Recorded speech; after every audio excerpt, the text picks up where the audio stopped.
அருமை தமிழர்களே, சிவகுமாரின் அன்பான வணக்கங்கள். இந்த நிகழ்ச்சிக்கு சிந்தனை செய் மனமே அப்படின்ற வார்த்தை ரொம்ப ரொம்ப அழகானது. உலகம் முழுக்க இருக்கிற பல மனோதத்துவ வேளாளர்கள் நமக்கு அறிவுரையாக சொல்கிறதே இது ஒன்று தான். இந்த சிந்தனை செய்வதுன்றது எப்படின்னா, வைரக்கற்கள் நிரப்பிய ஒரு பையை இழுப்பது மாதிரி அப்படின்னு ஒரு அழகான உதாரணம் சொல்லுகிறார்கள். இப்போ சென்னை மாதிரி பெருநகரங்களில் அப்பார்ட்மெண்ட்ஸில் குடியிருக்கிறாங்க இல்லைங்களா, காலையில் அவங்களுக்கு பால் வேணும் அப்படின்னா முந்திலாம் வீட்டு வாசலில் மாட்டையே கொண்டு வந்து நிறுத்தி கறந்து தருவாங்க கிராமப்புறங்கள்லாம். அதெல்லாம் எந்த காலத்தில் இருக்கிறீங்க நீங்கள் அப்படின்னு நீங்கள் என்னை பார்க்குறது தெரியுது. இப்போ பால் பாக்கெட் காலம் இல்லைங்களா, இல்லைன்னா கடைக்கு போனாலும் கால நேரத்தில் அப்படி பால் பாக்கெட் இருக்கும், அவர் ஃப்ரிட்ஜிலேருந்து எடுத்து தருவார். ஒரு அம்மா போயிருக்குது, பால் பாக்கெட் கொடுப்பா அப்படின்னு வாங்கிட்டு போயிட்டு திரும்ப கொஞ்ச நேரம் கழிச்சு திரும்ப அங்கேருந்து வந்து இதில் ஏதோ ஃப்ரீன்னு போட்டிருக்கே, அதை நீ எனக்கு கொடுக்கல, ஏமாத்திட்டியே அப்படின்னுது. ஏம்மா அதுக்கு ஒன்று ஃப்ரீலாம், இது வாங்கினா அது ஃப்ரீ அப்படின்லாம் சொல்கிறாங்களே, அப்படிலாம் இதுக்கு ஒன்றுமே கிடையாதேம்மா அப்படின்ட்டு இருக்கிறார். இல்லை இதில் போட்டிருக்கு ஃப்ரீன்னு, நீ ஏமாத்துற அப்படிங்கிற. என்னன்னு வாங்கி பார்த்தா அதில் ஃபேட் ஃப்ரீ அப்படின்னு போட்டிருக்கு. அதான் அந்த பாலில் ஃபேட்டு கிடையாது, கொழுப்பு சத்து எடுக்கப்பட்டது, கொலஸ்ட்ரால் அதெல்லாம் வராதுன்றதுக்காக கொழுப்பு சத்து நீக்கப்பட்டது அப்படின்றதுக்காக ஃபேட் ஃப்ரீ மில்க் அப்படின்னு போட்டிருக்கிறாங்க. அந்தம்மா அதை பார்த்துட்டு இதில் ஃப்ரீன்னு போட்டிருக்குது, நீ ஏதோ தராமல் என்னை ஏமாற்றிக்கிட்டு இருக்கிற, கடையாக நடத்துகிற, வியாபாரமாக நடத்துகிறன்னு காலையில் சத்தம் போடுது. சரி, இது கடைக்கு போய் வாங்கிறான். ஆனால் வீட்டுக்கே வந்து இந்த பால் பேக்கெட் போடுறாங்க. அதை நம்ம தாய்மார்கள்லாம் அந்த பால் பேக்கெட்டை கீழே இறங்கி வராமையே அதை வீட்டுக்கு எடுக்கிறதுக்கு ஒரு டெக்னிக் கண்டுபிடிச்சிருக்கிறாங்க. எப்படின்னா, அவங்க வீட்டு பால்கனியிலிருந்து ஒரு கயிறில் ஒரு பையை கட்டி மேலே தொங்க விட்டுருப்பாங்க. நீங்கள் பார்த்துருப்பீங்க. அந்த பால் பேக்கெட் எடுத்துகிட்டு வரவர் அந்த பையில் போட்டுருவார், அந்த பைக்குள்ளே பால் பையை போட்டுருவார். அவங்க மேலேருந்தே அந்த கயிறு அப்படியே இழுத்தாங்கன்னா பால் மேலே வந்துடும். இவரும் மேலே போக வேணாம், அவங்களும் கீழே வர வேணாம். இது ஒரு சௌகரியமான ஏற்பாடு. ஒரு அம்மா இந்த மாதிரி இழுக்கிறாங்க. இழுக்கிறப்போ அதில் ஒரு பை இருக்குது, பால் பேக்கெட் இல்லை, வேறு என்னமோ ஒன்று இருக்குது. கட் பண்ணி பார்த்தா வைர கற்களாக கொட்டுது. இப்படி இருந்தால் எப்படி இருக்கும் அப்படின்னு தோணுது இல்லைங்களா? அது மாதிரி கயிறில் கட்டப்பட்ட பை நிறைய வைரக்கற்கள் தான் நம்முடைய எண்ணங்கள் அப்படின்றாங்க. எண்ணங்கள் திரும்ப திரும்ப திரும்ப சொல்லப்படுகிற பொழுது ஆழ்மனதுக்குள் அதை செயல்படுத்துகிற சூழல்களை, மனிதர்களை, தொடர்புகளை அது இழுத்து விடுகிறதுன்றது ஒரு பிரபஞ்ச உண்மை என்பதை இப்பொழுது பெரியவர்கள் நமக்கு காட்டுகிறார்கள். இந்த தியானம் அப்புறம் மன ஒருமைப்படுவது இதை பற்றிலாம் பேசிகிட்டு இருக்கிறாரு ஒரு கிராமத்து பெரியவர். அங்கேருந்து வந்து, ஐயா என்னென்னமோ சொல்கிறீங்க, எனக்கு ஒன்றும் புரியலைங்க, இந்த தியானம்னா என்ன, தன்னை உணர்வதுன்னா என்ன, கொஞ்சம் எனக்கு சொல்லுங்களேன் அப்படிங்கிறார். அவர் சொன்னார், சரிப்பா நான் இப்படி சொல்கிறேனே, உனக்கு என்ன ரொம்ப பிடிக்கும் சொல் அப்படின்னார். அவர் இப்படி யோசித்தார், சாமி நம்மக்கிட்ட ஒரு எருமை மாடு ஒன்று இருக்குதுங்க, அதனால தான் நம்ம ஜீவனமே ஓடுது, எனக்கு அந்த எருமைனா ரொம்ப பிடிக்குங்க அப்படின்னு இருக்கிறார். அப்படியா, சரி வா அப்படின்னு ஒரு ரூமை திறந்து நீ இங்கேயே உட்காந்துக்க, ஒரு வாரம் உன் எருமை மாட்டை பற்றியே நினச்சிக்கிட்டு, வேலைக்கு உனக்கு தட்டில் சாப்பாடெல்லாம் வச்சு நான் உள்ளே தட்டை தள்ளிடுவேன், கதவை திறக்க மாட்டேன், நீ ரூம் உள்ள உக்காந்துக்கிட்டு உனக்கு பிடிச்ச எருமை மாட்டை பற்றியே நினச்சிக்கிட்டு, என்ன அதனுடைய உரம், அதனுடைய உயரம், நேரம், அதனுடைய குரல், அதன் பார்வை, அசைவு, இதையே நினச்சிக்கிட்டு உனக்கு தான் பிடிக்குமாச்சே அப்படின்னார்.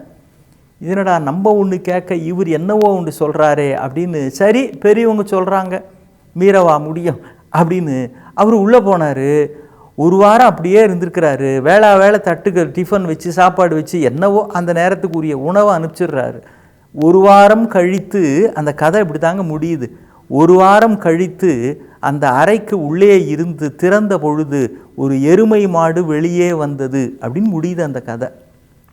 ரொம்ப அற்புதமான கதை. எதை மீண்டும் மீண்டும் மீண்டும் நினைத்து கொண்டிருக்கிறீர்களோ அதுவாகவே நாம் ஆகிறோம் அப்படிங்கிறது.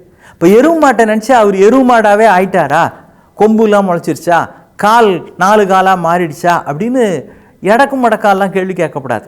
எருவு மாட்டுத்தனமான கேள்வி அது. வேற என்ன அப்படின்னா, நாம் எதை நினைக்கிறோமோ அதை நோக்கி நாம் ஈர்க்கப்படுகிறோம், அல்லது அது நம்மை நோக்கி ஈர்க்கப்படுகிறது. ஒரு ஆச்சரியமான விஷயங்க. சிங்கப்பூரில் இருக்கிற என்னுடைய நண்பர் இந்த செய்தியை சொன்னார். ரொம்ப பிரமிப்பாக இருந்தது. எப்படின்னா, அவருடைய நண்பர் ஒருத்தர் ரொம்ப கொஞ்சம் ஏழ்மையான குடும்பத்தை சேர்ந்தவர். அவருடைய திருமதி, என் நண்பருடைய மனைவி, அவங்களுக்கு பியானோ வாசிக்கிறதுல ரொம்ப ஆர்வம். ஆனால் பியானோன்றது விலை உயர்ந்தது, அவ்வளவு வசதியெலாம் இல்லை வாங்குகிற அளவுக்கு. ஆனால் பியானோ வாசிக்கணும்னு அந்த அம்மாவுக்கு ரொம்ப ஆசை. அதனால் அதை பற்றியே நினச்சிட்டு இருக்கிறாங்க. அவங்க அதே மாதிரி பியானோவை வாசித்து வீட்டில் இருக்கிறவங்களாம் பாராட்டி, அந்த தெருவில் இருக்கிறவங்களாம் அவங்க பியானோ வாசிக்கிறத பாராட்டி, அப்புறம் ஒரு இசை நிகழ்ச்சி நடத்தி தேசிய அளவில் அவங்களுக்கு பியானோ வாசிக்கிறதுல மிகச்சிறந்த கலைஞர்னு விருது கிடச்சி இப்படிலாம் நினச்சிக்கிட்டு இருக்கிறாங்களே தவிர பியானோலாம் வாங்கலை. ஒரு மாதத்தில் என்ன இருக்குது, வீட்டு வாசலில் யாரோ பெல் அடிக்கிறாங்க. என்னன்னு பெல் அடித்தா, யாரோ ஒருத்தர் வாசலில் நின்றுக்கிட்டு, மேடம் நான் இந்த வாத்திய கருவிகள்லாம் விற்பனை செய்கிறதுக்கான ஏஜெண்ட்டு, இந்த வழியாக போனேன், எனக்கு என்னவோ தோணிச்சு, சரி உங்களை கேட்போமே அப்படின்னு உங்கள் வீட்டு கதவை தட்டி நான் கேட்குறேன், உங்கள் வீட்டில் யாருக்காவது பியானோ தேவைப்படுதா அப்படின்னாராம். அந்த அம்மா அப்படியே அசந்து போயிட்டாங்க. ஆனால் என்ன, இல்லைங்க அதெல்லாம் ஒன்றும் இல்லை, வேண்டாங்க அப்படின்னு அனுப்பிச்சிட்டாங்க. ஏன்னா ஆசை இருக்கே தவிர பியானோ வாங்கிறதுக்கு காசு இல்லை. அதுக்கு பிறகு ஒரு நாள் ரயிலில் போயிருக்கிறாங்க. அதில் ஒரு வயசான அம்மா இறங்க வேண்டிய ஸ்டேஷன் வந்தவுடனே அந்த அம்மாவும் இறங்குறாங்க, இவங்களும் இறங்குறாங்க. ஆனால் அந்த அம்மாக்களோட லக்கேஜ் பெருசாக இருக்குது, இறக்க முடியல. இவங்க பாவம் அந்த அம்மாவோட லக்கேஜை ட்ரெயினிலிருந்து இறக்கி வச்சு, நான் வெளியில் டாக்ஸி வரைக்கும் நானே உங்களுக்கு அதை இழுத்துக்கிட்டு வரேன், கவலைப்படாதீங்க, நான் பார்த்துக்க உதவி பண்ணுறேன் அப்படின்னு இவங்களுடைய லக்கேஜோடு அதையும் அப்படியே சக்கரம் பொருத்தப்பட்ட பெட்டி, பெரிய பெட்டி, அது என்ன இருக்குதுன்னு தெரில, அதை இழுத்துக்கிட்டே இவங்க அம்மா டாக்ஸி வர வரைக்கும் இவங்களே அதை புக் பண்ணி கொடுத்து டாக்ஸி வந்தது, அதில் ஏற்றி வைக்கிறப்போ அந்த அம்மாவுக்கு ரொம்ப இவங்களை பிடிச்சி போச்சு, ரொம்ப உதவிகரமாக இருக்குதே அப்படின்னு. அப்போ அந்த அம்மா ஒரு கேள்வி கேட்குறாங்க, நீ யார் என்னன்னு எனக்கு தெரியல, இருந்தாலும் என்னமோ கேட்கணும்னு எனக்கு தோணுது, இந்த பியானோ வாங்கணும்னு யாராவது விரும்புகிறவங்க தெரியுமா உனக்கு அப்படின்னு கேட்டுருக்குறான். உங்களுக்கு ஏன் என்ன விஷயம்னு, இல்லை நான் மொத்தமாக இந்த நாட்டை விட்டு ஆஸ்திரேலியாவில் என் மகன் இருக்கிறான், அங்கே போகலான்னு பார்க்குறேன், இந்த நாட்டை விட்டு போகிறேன், எங்கள் வீட்டில் பியானோ ஒன்று இருக்குது, அதை எதுக்கு விற்றுக்கிட்டு அது யாருக்கா கொடுத்துடலாம்னு பார்க்குறேன், எனக்கு அது மாதிரி யாரும் கிடைக்கல, உனக்கு தெரிஞ்சவங்க யாராவது இருந்தால் சொல்லு, இதுதான் என்னுடைய நம்பர் அப்படின்னு விசிட்டிங் கார்டையும் கொடுத்துட்டு அந்த அம்மா போயிட்டாங்க. இப்பொழுது திரும்ப திரும்ப அதை பற்றிய எண்ணம், பியானோ வாங்க காசே இல்லை என்றாலும் அதை கொண்டு வீட்டிலே இலவசமாக ஒருவர் தருகிற அளவிற்கு ஆக்கிவிட்டது அப்படின்ற செய்தியை நண்பர் சொன்னப்போ பிரமிப்பாக இருந்தது. திரும்ப திரும்ப எண்ணுங்கள், சிந்தனை செய்யுங்கள்.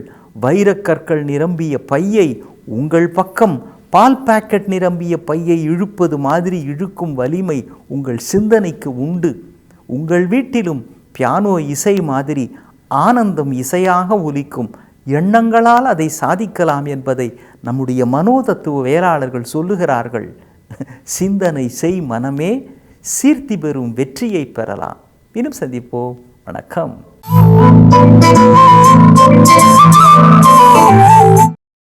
இன்னும் பல வீடியோக்களை காண சன் லைஃப் சேனலை சப்ஸ்கிரைப் பண்ணுங்க.